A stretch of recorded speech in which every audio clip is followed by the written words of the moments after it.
Hey everyone, welcome back to our Tech Tips channel.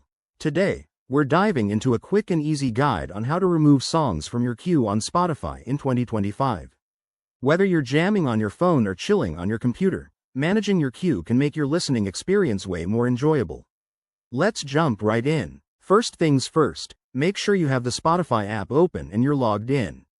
If you're on your mobile device, like an iPhone or Android, start by tapping on the Now Playing bar at the bottom of the screen. This will bring up your current track and the queue options. Next, look for the queue icon. It's usually a list or 3 lines, and tap it to view your upcoming songs. Once you're in the queue, removing a song is straightforward. Simply swipe left on the song you want to delete, or tap and hold on it for a menu to appear. Select Remove from Queue, and poof, it's gone.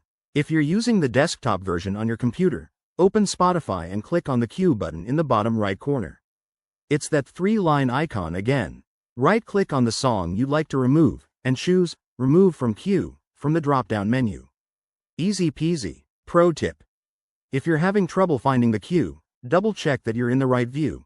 Make sure you're not in the Library or Search tab. Also, remember that clearing your queue entirely can be done by removing all items one by one or using any Clear Queue option if available.